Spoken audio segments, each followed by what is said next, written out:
let's get right into it. What is it that makes a city truly unshakable? What allows one place to get hit by a major crisis and actually come out stronger, while another one just seems to fall apart? Well, a really incredible decade-long study of all 81 cities in Turkey set out to answer that exact question. And trust me, the answers they found might just change how you look at your own city. So let me ask you this directly. Think about where you're living right now. If a huge shock hits tomorrow, could be an economic crash, another pandemic, you name it, what happens? Does your city just, struggle back to its feet? Or does it actually use that crisis to become something better? That's the real question we're digging into here. To get this, the first thing we have to do is throw out the old idea of resilience. The one that's all about just bouncing back to how things were.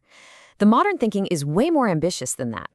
Here's how the researchers behind this study define it. They call it urban socio-economic resilience. And it's basically a city's power to take a punch, adjust to a new reality, and get back up, all while keeping the lights on.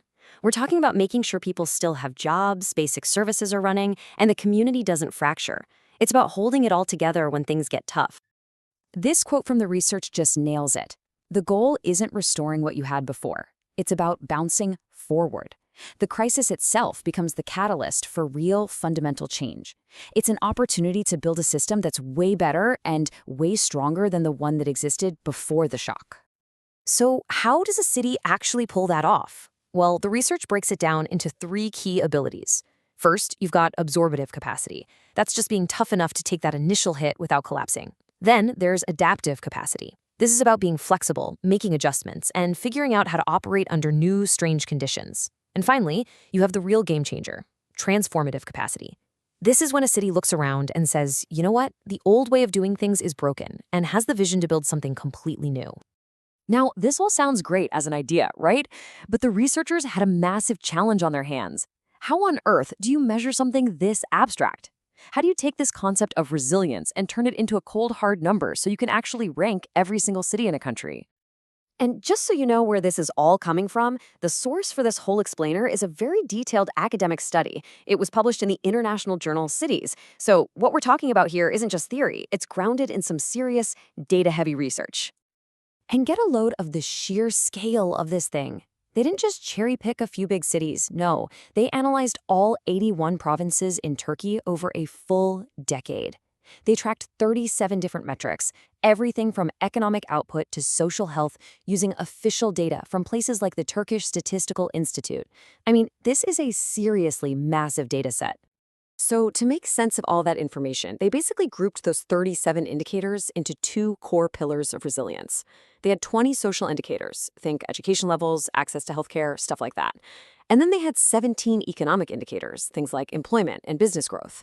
These 2 pillars became the foundation for everything that followed. Okay, so how did they actually crunch the numbers and come up with a score? It involves some pretty complex statistics, but the logic behind it is actually surprisingly simple and, honestly, kind of brilliant. Right, step 1 was to figure out which of those 37 factors really mattered the most.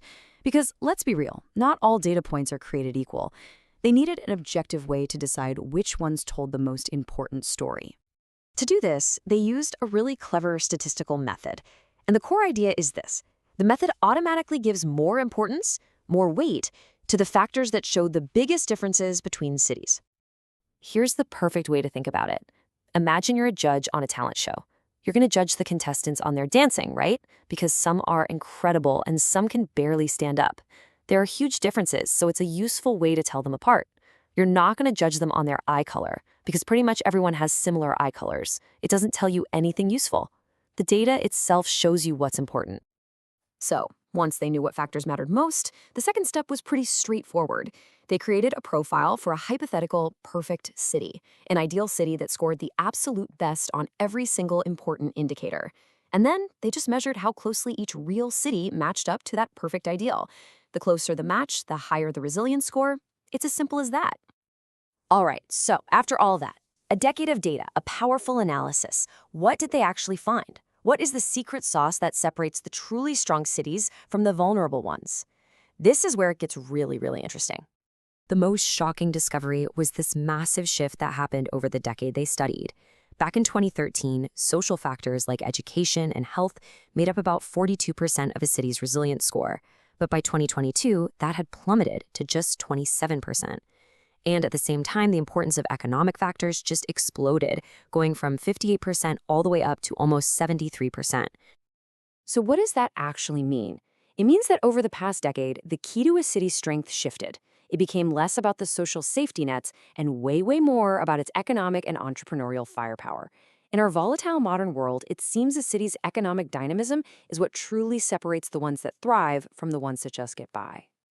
And if you want one killer statistic that proves this point, look no further. After the year 2020, the single most important factor in determining a city's resilience was the number of businesses per person. Its importance literally rocketed from about 1% of the total score to over 30%. That's not just a change, that's a complete revolution in what it means to be a strong city. And here you can see what that looks like on the ground. When you average the scores out, you get a really clear picture. The top spots are dominated by the country's economic and industrial powerhouses: Istanbul, Ankara, Bursa. No surprise there. And on the flip side, the cities that consistently struggle with vulnerability are often in more remote areas with fewer opportunities for that kind of dynamic economic growth. Okay, let's pull all this together. What are the big lessons here? What are the new rules of urban survival that this massive study uncovered?